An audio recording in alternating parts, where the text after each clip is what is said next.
Capítulo 6. Autoeficacia y metas. Motivación. Autoeficacia, una creencia que motiva. Si crees que puedes y estás a mitad del camino, te lo dice Theodore Roosevelt. Volviendo a la analogía del auto, este puede avanzar con otro tipo de energías, como la energía de la gravedad. Las teorías de las creencias de autoeficacia y las metas también explican lo que es la motivación. Actividad. Reflexione sobre alguna actividad que hace en su trabajo o en su vida personal en la cual no se siente autoeficaz. ¿Qué tan motivado se encuentra para hacerla nuevamente en el futuro? Cuando no nos sentimos autoeficaces en alguna actividad, perdemos la motivación para hacerla nuevamente.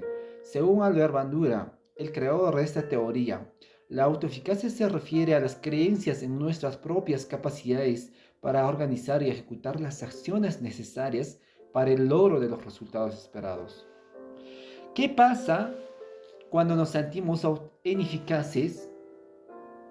Tendemos a evitar situaciones que consideramos que superan nuestras capacidades.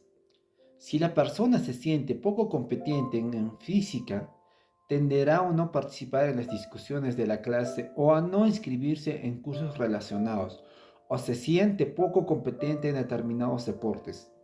Tratará de evitarlos y si no se siente competente con una cuanta creatividad, tratará de evitar toda tarea que involucre esta actividad. Al sentirnos menos competentes, se termina afectando nuestro propio desarrollo. En otras palabras, si en el pasado nos sentimos poco eficaces en una actividad, asumimos, a veces equivocadamente, que seremos ineficaces en el futuro. Es importante notar con la valoración emocional general que se hace la persona de sí misma. En cambio, la teoría de la autoeficacia se refiere a un dominio específico y a una actividad. Por ejemplo, la ilustración 64 muestra a un gerente de contabilidad que se siente totalmente autoeficaz haciendo flujos de caja. Ilustración 64. Sin embargo, cuando a esta persona le toca asistir a las reuniones sociales, es como nuestra la ilustración.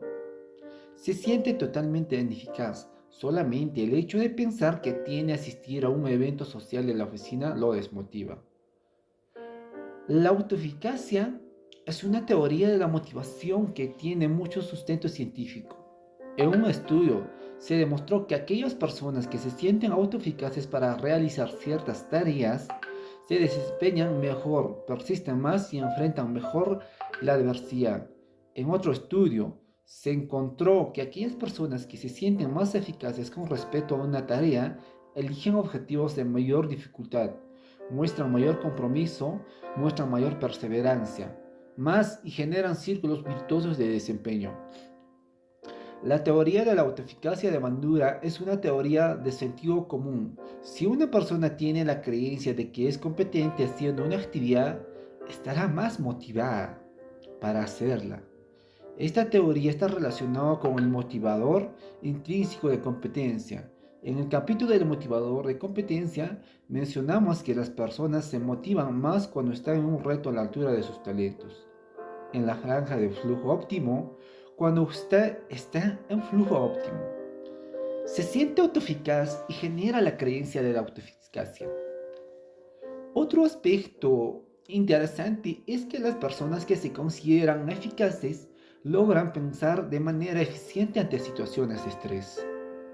Frente a determinadas tareas, si no nosotros, por otro lado, si no nos sentimos autoeficaces, lograremos controlar la ansiedad y la angustia, pues nos centraremos en aquello que sí podemos hacer y no en las limitaciones ni en la duda. Pero, ¿qué ocurre cuando usted no ha hecho la actividad? ¿O la hizo en el pasado? ¿O no lo fue bien? ¿Cómo se puede generar una creencia de autoeficacia que nos motive a hacerla? Cuando tenía 39 años, ya había hecho 5 años de psicoanálisis y tenía un año de meditación a esta edad. Me vino la inquietud de querer compartir todo lo que había descubierto. Quería ayudar a las personas y a las empresas a tratar mejor a su personal. Se me ocurrió la idea de empezar a escribir artículos e intentar publicarlos en los periódicos. Si bien estaba motivado por la trascendencia de lo que quería hacer, me sentía totalmente ineficaz como escritor en el colegio. Fue mi peor curso y luego había estudiado una carrera de ingeniería en la cual necesitaba calcular más que escribir. Cuando me puse a escribir mi primer artículo en el año 1997, me sentía como si muestra en las ilustraciones 66 y 67, con ganas de hacer, pero a la vez con fastidio, estrés. No me sentía competente para este reto, más bien me sentía torpe. Recuerdo que escribí mi primer artículo y se lo mostré a mi esposa, con mucha delicadeza. Ella me dijo las cosas buenas y me ayudó a arreglar las cosas que tenían que mejorar. Me dijo que había un buen trabajo. Lo mandé al diario, al comercio y lo publicó. Ver mi artículo publicado me hizo sentir satisfecho, motivado. Me hizo empezar a internalizar la creencia de que sí podía hacerlo. Después de publicar casi 12 artículos, ya no me sentía incompetente, al contrario empezaba a disfrutarlo. Me visitó el jefe de la sección económica del comercio y me dijo que mis artículos se habían convertido en los más leídos. Este logro reforzó mi creencia de autoeficacia con respecto a escribir, tal como muestra la ilustración 68. Con esta creencia en mi mente, decidí tomar el reto de escribir un libro. Al comienzo no me fue fácil y me volví a sentir estresado, fastidiado e incompetente. Pero cuando el comercio y la Universidad UPC publicaron el libro, este fue un éxito, pues se vendieron legalmente en la primera edición en el Perú, 72,000 ejemplares. Me empecé a sentir autoeficaz, escribiendo los libros, tal como muestra la ilustración 69. Ahora, cuando escribo los libros, siento que entro a la franja del flujo de óptimo. La ilustración 70 muestra mi camino en el cuadro de flujo óptimo. Al inicio, cuando escribí mi primer artículo, estaba en la zona de la ansiedad.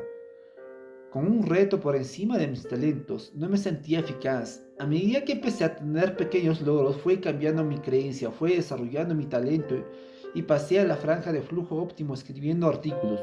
Pero luego me tracé un diseño más grande, que fue escribir un libro. Estuve nuevamente en la zona de ansiedad, pero poco a poco con mis logros fue generando la creencia de autoeficaz. Nuevamente, además desarrollando mi talento para escribir, hasta que volví a estar en la franja de flujo óptimo. En la ilustración 70 nos muestra lo que es los desafíos y talentos. Si usted es jefe de una persona y quiere motivarla y que haga una buena actividad, recuerde que su subordinado va a estar mucho más motivado si se logra internalizar la creencia de autoeficacia. Para esto, al inicio ayúdelo ofreciéndole retos que lo permitan alcanzar pequeños logros con su nueva actividad. Dele retos que le permitan mejorar, que sea un desafío posible. Mantenga una supervisión cercana al inicio y ayúdelo a lograrlos. Son los pequeños logros que harían que el subordinado tenga más confianza, más habilidades. Por lo tanto, nuestra mayor motivación es esa y termine internalizando la creencia de la autoeficacia. Bandura llamó a la estrategia de pequeños logros experiencia directa, es decir, llevar a la persona a arriesgarse a realizar lo que es la actividad en un entorno donde puede alcanzar pequeños logros, convirtiendo un no quiero en yo puedo. Pedro es el gerente comercial de una cadena de tiendas por departamentos. Tenía a su cargo a varios jefes comerciales quienes se encargaban de comprar lo que es la mercadería a los proveedores. Sus funciones van desde buscar proveedores nuevos hasta negociar los mejores términos para la empresa. Uno de estos jefes renunció y a Pedro se le ocurrió mover horizontalmente a Juan, que trabajaba en operaciones, al área comercial, pero veía que a Juan es un gran potencial. Era una persona muy creativa y se le ocurrió muy buenas ideas y estaba seguro de que tendría un gran desempeño en su nuevo puesto. Pero Juan no quería ocupar dicha vacante. A Juan no le gustaba negociar, consideraba que era bueno haciéndolo y nunca había tenido experiencia en negociaciones. Pedro le sugirió a Juan que no dejara su puesto aún, pero que le acompañara a una reunión con un cliente en la que daría la posibilidad de negociar. Previamente, Pedro recapacitó a Juan en negociaciones e hizo varios juegos de roles con él. Pedro lo llevó a una reunión que implicaba una negociación fácil para que Juan pudiera tener su primer logro. Al final de la reunión, no solo había negociado bien, sino que también le había sugerido unos nuevos productos al proveedor con exclusividad para la cadena. Con esta primera experiencia directa, Juan ganó confianza y decidió irse a trabajar al área comercial. Al inicio, Pedro siguió apoyando hasta que Juan se convirtió en un excelente negociador y terminó motivado por la actividad. El maestro asado. Un discípulo intentaba convencer a su maestro de que estaba listo para abrir un templo en otro país. El maestro lo decía: yo te avisaré cuando estés listo, pero el discípulo era muy insistente. Un día estaban caminando al lado de una piscina en el pueblo y en un momento menos pensado el maestro dio un empujón al discípulo y este cayó de panza al agua. El discípulo no sabía nadar y empezó a ahogarse mientras el maestro solo lo observaba. Los otros discípulos le pedían al maestro que le hiciera algo, pero él se limitaba solo a mirarlo. Al cabo de un minuto de intentar mantenerse a flote, el discípulo se hundió. Los demás estaban anonadados. ¿Cómo el maestro podría ser tan cruel de ahogar a una persona? Pero el discípulo supuestamente ahogado salió de golpe a la superficie y tomó aire como si ésta fuera a acabar. Había encontrado al hundirse que tenía piso en la piscina y que no estaba en peligro. Mientras el discípulo se recuperaba, el maestro le dijo: tú insistes en que te mande a otro país, pero no es como tirarte al agua en la zona profunda. Por ahora te estoy enseñando a nadar acá, en un entorno seguro, con piso, para que luego puedas nadar por tu cuenta donde quieras en el mundo. Esta historia es la esencia de la autoeficacia. Como jefes, es importante darles piso a nuestra gente. Hay que cuidar no mandarlos a nadar al agua profunda desde un inicio. El piso significa estar presente, de modo que el roto inicial no sea fuerte. Darle retroalimentación constante para que siga su primer logro y poco a poco vaya internalizando la creencia de la autoeficacia y que lo motive a lo que hace en el futuro.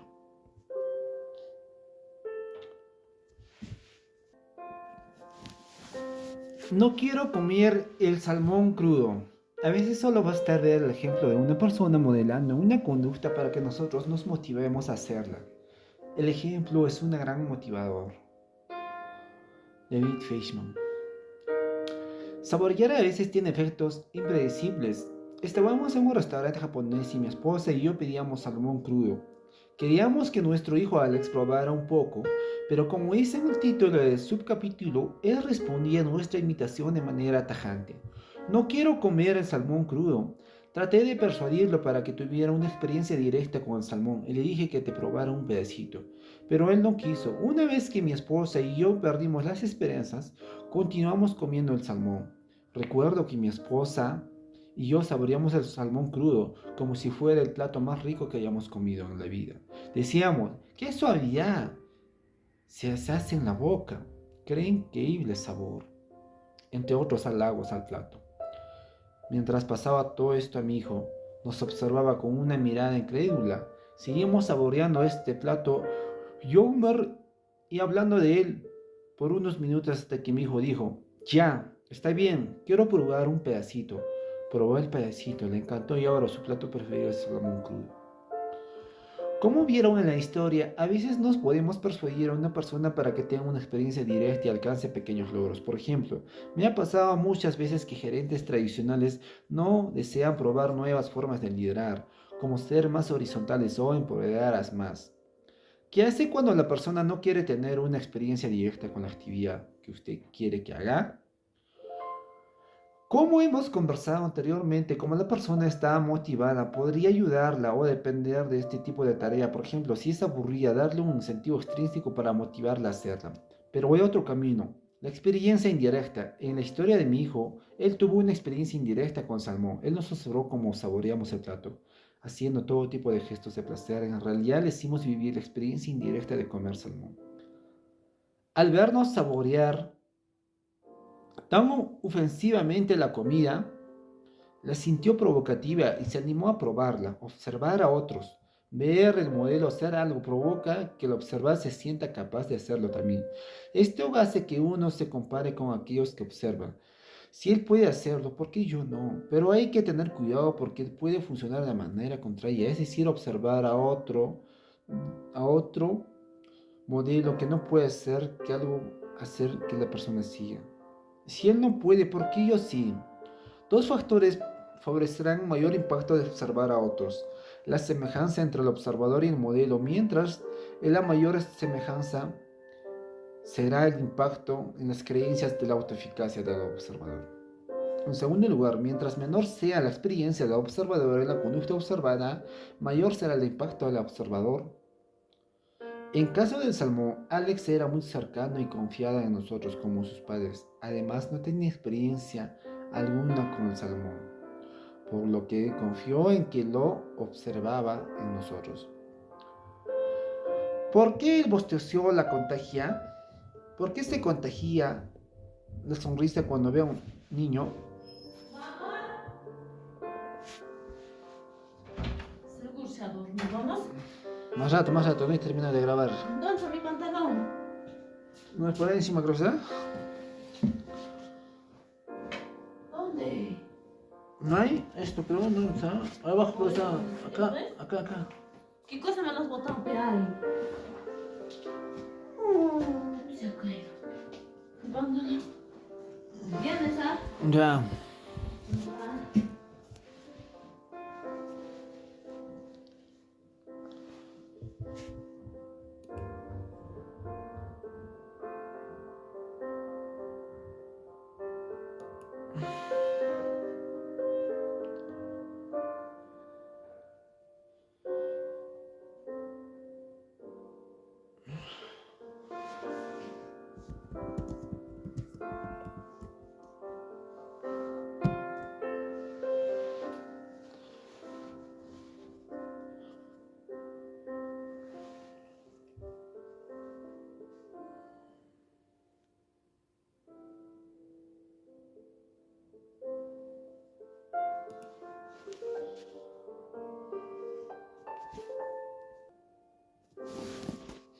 La mejor profesora que tuve en mi vida.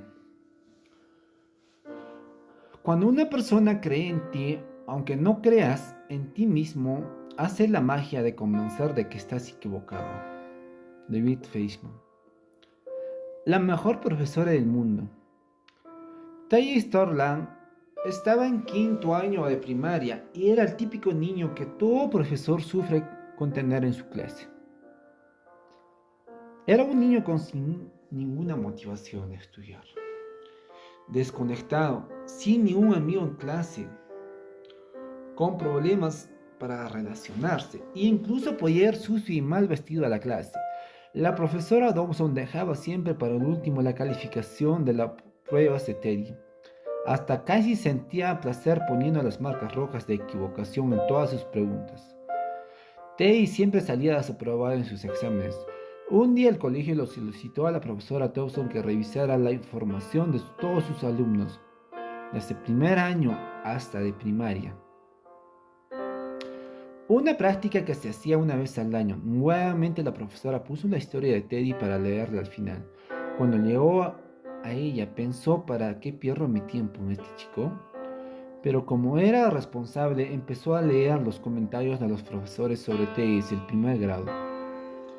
La señora Thompson quedó muy sorprendida, pues ciertamente lo que estaba leyendo no era lo que esperaba. ¿Mm? En las notas del primer grado, la profesora de ese entonces había notado que Teddy era el mejor estudiante de la clase.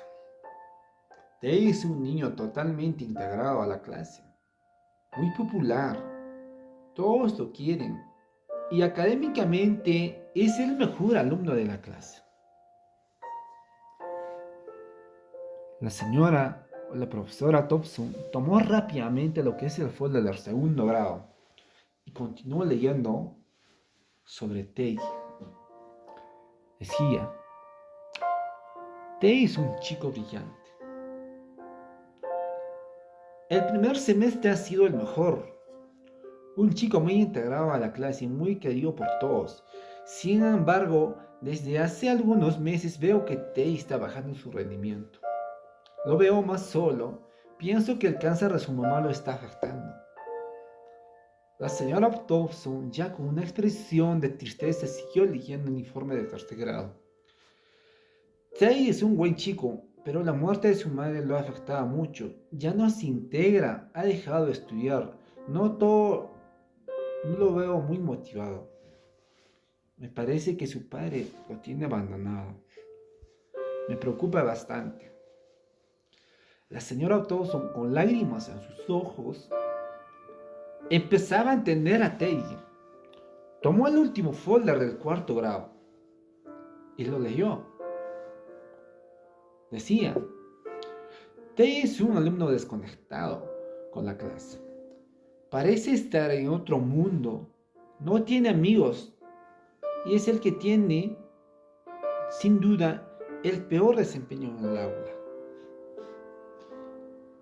Al día siguiente era el día del maestro y todos los alumnos llevaron regalos nuevos y muy bien envueltos a la profesora. Al final se acercó Teddy con una bolsa de supermercado que contenía un frasco de perfume, al que le quedaba solo la cuarta parte, y una pulsera con piedras en el cual se lo había caído la mitad de ellas. Cuando la profesora abrió los regalos, toda la clase se burló de Teddy. Ella, ahora con una actitud totalmente diferente, les pidió que no se rieran de él, que ella valoraba muchísimo los regalos de Teddy. La señora Thompson se puso la pulsera inmediatamente, se roció un poco de perfume y le dijo a Teddy que es un regalo que le encantaba. Teddy le dijo que el mejor perfume y la pulsera habían sido de su mamá cuando estaba en la vida. A partir de ese momento, la profesora le prestó más atención especial a Teddy. Le dijo que él era una persona capaz e inteligente, que ella sabía que había pasado momentos difíciles, pero él que tenía un enorme potencial para ser exitoso en la vida. Teddy sintió el cariño y la preocupación de la profesora, y esto lo motivó a estudiar más. Se formó en un círculo virtuoso, en el que Teddy cada vez rendía mejor y recibía el cariño y la admiración de la profesora. Teddy terminó el año en el 50% superior de la clase. A cabo de un año, la profesora Thompson encontró una nota debajo de la puerta de su oficina. La nota decía, hola, soy Teddy. Le cuento que ya terminé el sexto de primaria y quedé en el tercer puesto de la clase. Tuve muchos profesores buenos, pero usted sigue siendo la mejor profesora que he tenido. La señora Thompson leyó la nota y sintió alegría mezcladora con melancolía, porque ya no estaba cerca de Teddy. A cabo de 6 años, la profesora encontró otra nota debajo de la puerta de su oficina. ¿Mm? La nota decía: hola, soy Teddy. Te cuento que terminé el colegio en segundo puesto. Y durante este tiempo tuve muchos profesores. Pero usted fue la mejor profesora que he tenido en mi vida. La profesora Thompson pensaba siempre en Teddy y se alegró mucho de sus logros. Pasaron 4 años y volvió a recibir una carta que decía: profesora Thompson, soy Teddy y quiero contarle que me gradué en primer puesto en la universidad. Tuve muchos profesores, pero usted todavía es la mejor profesora que he tenido en mi vida. Pasaron 6 años y la profesora Thompson recibía nuevamente una carta cuyo remitente decía: Teddy Storr, doctor. La carta decía: profesora, soy Teddy. Quiero contarle que me gradué en la escuela de medicina y como siempre, usted ha sido la mejor profesora que alguna vez me enseñó. Usted me cambió la vida. Quiero contarle además que me voy a casar. Y como usted sabe, mi madre murió hace mucho y mi padre falleció el año pasado. Usted es la única persona cercana que considero como familia. Quisiera que venga a ocupar el lugar de mi madre en mi matrimonio. La profesora Thompson se emocionó hasta las lágrimas y le respondió que aceptaba con mucho cariño lo que es la invitación. La profesora en ese entonces viajó con el perfume de la madre de Teddy que aún guardaba y se puso la pulsera con la mitad de piedras. Cuando llegó a la iglesia donde se celebraba el matrimonio, Teddy la vio y vino corriendo a abrazarla con mucha efusividad. Luego le dijo: usted ha sido la mejor profesora que he tenido en mi vida. Usted me cambió la vida. Respondió la profesora: te equivocas, Teddy. Tú fuiste quien me cambió la vida a mí. Yo no sabía enseñar hasta que te encontré a ti. La profesora Thompson motivó a Teddy a estudiar y a cambiar de actitud diciéndole que creía en su alto potencial, además de mostrarle cariño, preocupación como persona. Esta es la tercera forma que propone Bandura para instilar creencias de autoeficacia y la llamó persuasión verbal. Por ejemplo, cuando un subordinado que está temeroso de asumir una responsabilidad y el jefe le dice: yo estoy seguro de que puedes hacerlo, confío en tu capacidad y no tengo ninguna duda de que serás exitoso.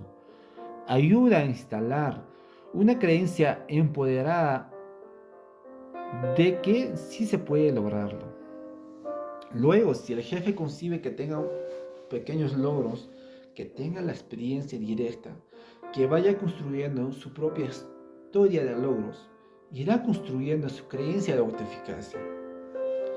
Lo que hace la persuasión verbal, las palabras alentadoras y el ánimo es que las personas no se centren en las fuentes de eficacia, sino en las fuentes de ánimo. Es que la persona no se centre en las fuentes de eficacia, sino en las fuentes de eficacia. Pero no se puede quedar solo con esa persuasión verbal, pues esto solo funcionará en el medio en que la experiencia directa apoye. Tal como dijimos anteriormente, por lo tanto, como jefe, como padre o profesor, entre otros, no basta con decirles a las personas que sí se pueden, sino que hay que apoyarlos a construir sus historias de éxito, con experiencias directas que demuestren a la persona que es capaz de hacerlo. Otros aspectos importantes para que considerar con la confianza que tiene la persona, que intenta convencernos, diálogo y la credibilidad que tiene la persona que quiere convencernos algo. Por eso es que las campañas de lucha contra enfermedades o de apoyo social, entre otras, buscan figuras públicas y reconocidas para intentar persuadir con sus mensajes. Una autopreferencia cumplida ocurre cuando las falsas creencias crean su propia realidad. En los salones de clase, una profecía autocumplida ocurre cuando un profesor tiene una expectativa errónea acerca de un estudiante, quien, debido a la interacción social, empieza a comportarse de manera que confirma las expectativas falsas de un inicio y ahora verdadera.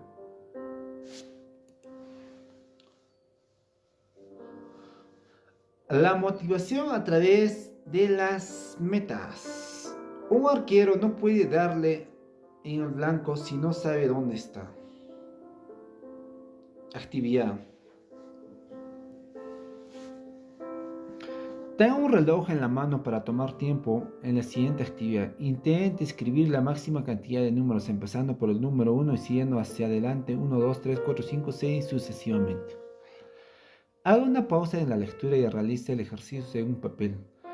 Trate de escribir la mayor cantidad de números en 15 segundos. Es probable que usted haya escrito entre 15 y 30 años, cualquiera que haya sido su puntaje. Ahora quiero que lo mejore. Trate de hacer por lo menos 2 números más. Haga una pausa en su lectura y haga nuevamente un ejercicio. Es casi seguro de que si usted se tomó el tiempo para hacer el ejercicio planteado, superó un puntaje original. ¿Okay? La diferencia es que en la segunda oportunidad tenía una meta clara que alcanzar. Y eso lo ayudó a enfocar sus energías para lograrlas. Una meta es cualquier cosa que un individuo se esfuerce en lograr, como se muestran las ilustraciones 72 y 73. Las metas generan motivación al enfocar la atención de las personas en la discrepancia entre su situación actual y su situación donde aspiran llegar. Locke y colaboradores se encuentran que las personas que tienen metas logran más resultados que las que no las tienen.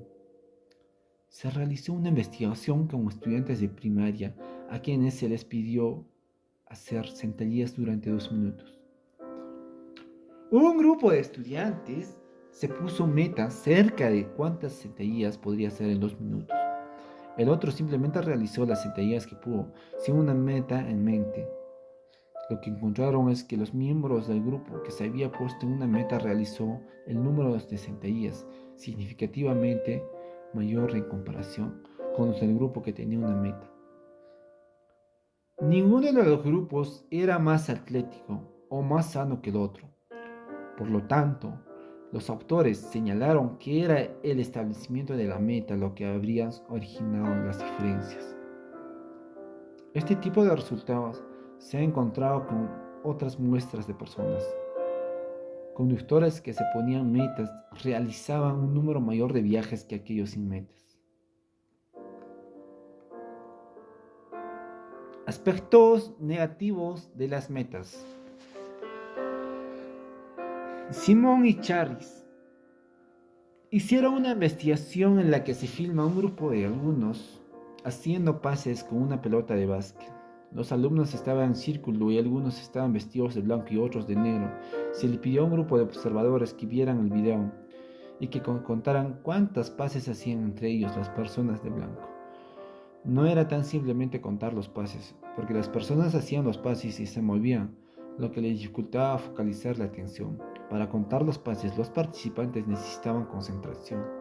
Al final del video, se les preguntó cuántos pases había realizado las personas de blanco. Las respuestas fueron variadas y les costó ponerse de acuerdo. Pero luego se preguntó si habían visto al gorila. Lo que pasó es que mientras los alumnos en el video hacían los pases, pasó una persona disfrazada de gorila.